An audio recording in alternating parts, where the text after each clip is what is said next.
ചില കാര്യങ്ങൾ സിമ്പിളാണ്, നിങ്ങളുടെ ചിന്തകളാണ് അതിനെ സങ്കീർണമാക്കുന്നത്. പലപ്പോഴും വളരെ സിമ്പിളായി കൈകാര്യം ചെയ്യേണ്ട പല വിഷയങ്ങളെയും നമ്മൾ ചിന്തിച്ചു കൂട്ടി അതിനെ സങ്കീർണമാക്കി അതൊരു വലിയ വിഷയമാക്കി മാറ്റുന്നു. ഏതൊരു വിഷയത്തെയും വലുതും ചെറുതുമാക്കുന്നത് നമ്മുടെ മനസ്സാണ്. നാം മാനസികമായി വളർച്ച പ്രാപിച്ചവരാണെങ്കിൽ ഏതൊരു വിഷയത്തെയും ചെറുതാക്കാൻ നമുക്ക് സാധിക്കും. മാനസിക വളർച്ച കുറവാണെങ്കിൽ വളരെ ചെറിയ വിഷയങ്ങളെ പോലും വളരെ വലുതാക്കുകയും അത് വളരെ സങ്കീർണതയുള്ളതാക്കി തീർക്കുകയും ചെയ്യും. അതുകൊണ്ട് ഒരു വിഷയത്തെ നമ്മൾ എങ്ങനെ കാണുന്നു എന്നതനുസരിച്ചാണ് ആ വിഷയം വലുതാണോ ചെറുതാണോ എന്ന് തിരിച്ചറിയുന്നത്.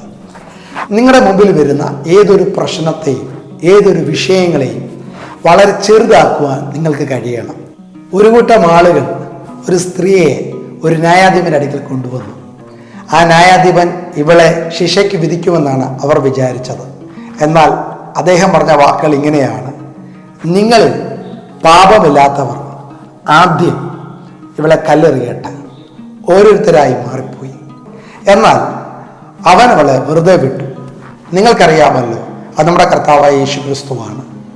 ജീവിതത്തിൽ ആരെയും നമുക്ക് കുറ്റപ്പെടുത്തി കളയാൻ പറ്റും, ശിക്ഷിക്കാൻ പറ്റും, മാറ്റി നിർത്താൻ പറ്റും, അവഗണിക്കാൻ പറ്റും, തള്ളിക്കളയാൻ പറ്റും. പക്ഷെ ഒരാളെ ചേർത്ത് കൊള്ളുവാൻ എല്ലാവർക്കും കഴിയത്തില്ല. മാനസിക വളർച്ച പ്രാപിച്ചവർക്ക് മാത്രമേ അതിന് കഴിയത്തുള്ളൂ. അതിനെ ഒന്നുമില്ല എന്നുള്ള രീതിയിൽ ആക്കി തീർക്കുവാൻ നിങ്ങൾക്ക് കഴിയണം. നിങ്ങളുടെ മനസ്സ് അത്രത്തോളം വലുതാകട്ടെ.